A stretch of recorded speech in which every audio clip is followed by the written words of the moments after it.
banque marocaine, c'est le blanchiment de l'argent du hashish. Ça, tout le monde le sait. C'est des chefs d'État africains qui me le disent. C'est ce qu'a affirmé Abdelkader Messaël.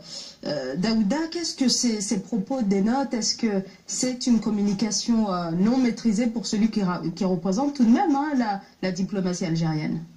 C'est une communication non maîtrisée ou une communication qui est faite exprès. C'est-à-dire que, bon, c'est pas la peine de rappeler ici que les relations entre le Maroc et l'Algérie sont tendues. Ça a été rappelé dans le reportage vis-à- și aussi du Front Polisario avec la République arabe démocratique sahraouie. On va y venir plus en détail, mais juste vraiment sur la communication, parce que c'est quand même un élément extrêmement important pour un gouvernement de maîtriser quand même cela. Donc, je crois que c'est assez nouveau quand même, parce qu'on est habitué à des discours qui sont plutôt officiels, responsables de la part des chefs de diplomatie dans les pays. Et je crois que c'est quand même un événement qui est malheureux et qui ne fait que rajouter de l'huile sur le feu par rapport aux relations entre ces deux États. Je trouve que c'était à éviter, parce que ce genre de paroles, quand on dit quelque chose, il faut aussi apporter des preuves.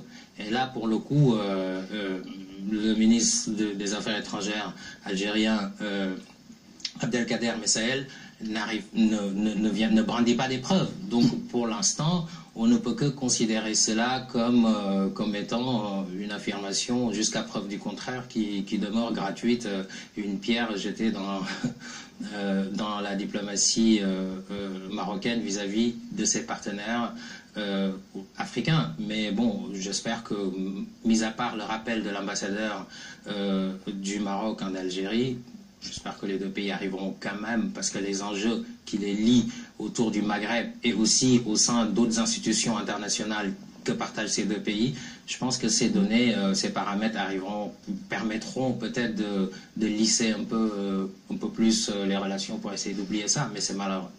Moi, je crois que tout ceci fait partie de la recomposition politique mondiale. On est en train de voir se manifester des dirigeants beaucoup plus, qui ne sont plus sur le chemin traditionnel. Aux États-Unis et en Europe, tout ça. Et donc, l'Algérien, c'est vrai qu'on est en train de le condamner, mais chez nous en Afrique, on dit qu'il n'y a pas de fumée sans feu.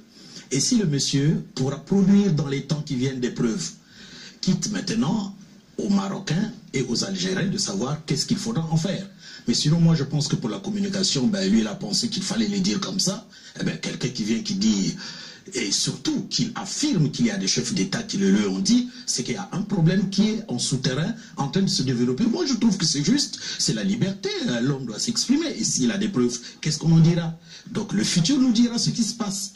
C'est vrai que beaucoup de gens le condamnent, mais moi je ne le condamne pas, parce que quand même il est ministre des Affaires étrangères, il sait ce qu'il en est, il a un contingent avec l'ami marocain, ils ont des réactions conflictuelles, tout ça, et ils se mettent à s'exprimer comme ça, c'est sûr qu'il y a quelque chose qui est en dessous. Donc moi j'aimerais voir que ça évolue pour qu'on sache de quoi est-ce qu'il est question.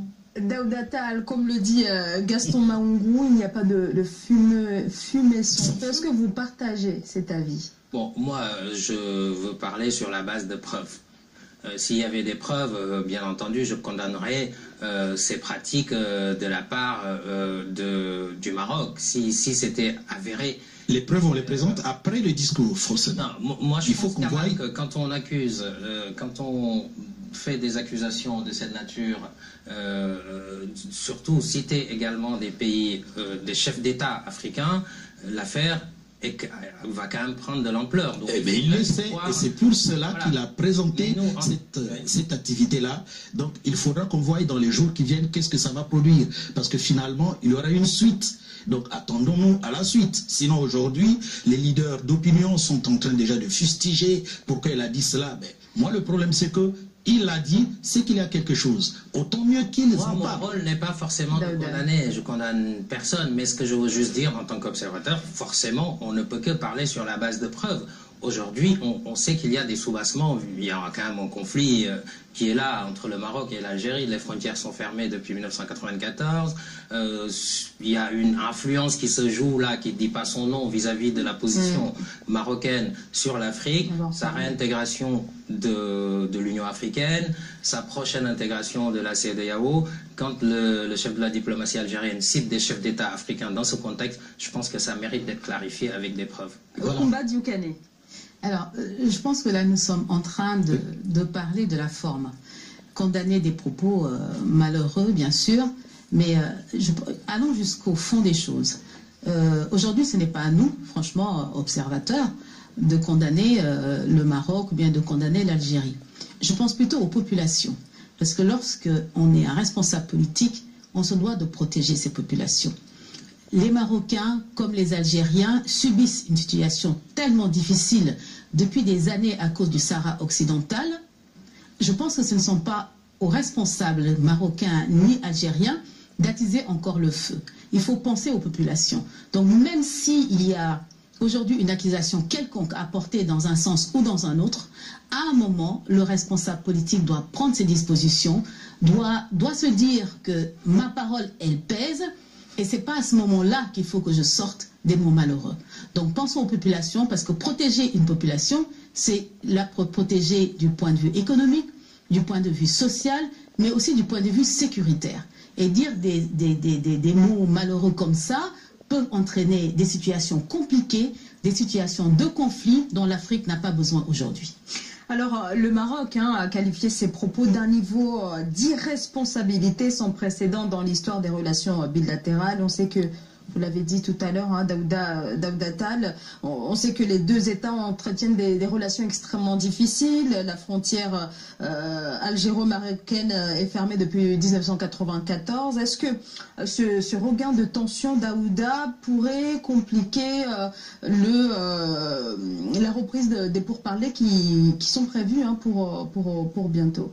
Naturellement, naturellement, ça peut compliquer les choses. Mais je crois que le problème de la République arabe sahraouie démocratique doit être réglé au moins. Pour qu'il y ait solution dans ce conflit, il faut que le Maroc accepte de s'asseoir autour de la même table avec l'Algérie. Il y a les Nations Unies qui font la médiation depuis très très longtemps. C'est un conflit très très vieux. Donc l'envoyé spécial qui vient juste d'achever d'ailleurs une mission dans la région. Exactement. Et puis le mandat de la MINURSO qui est en cours, qui est prolongé à chaque fois. Moi, je demeure convaincu, c'est une position personnelle, c'est que un référendum d'autodétermination pourrait bien entendu régler le problème, d'autant plus que les deux pays réclament le territoire. À un moment donné, c'est ceux qui habitent dans le territoire qui peuvent décider de leur propre destin. Vous voulez être attaché au Maroc ou pas? Je pense que ça, c'est une véritable question qui pourrait être un point de départ pour une solution sur cette question. Mais les enjeux les enjeux dépassent ce cadre-là.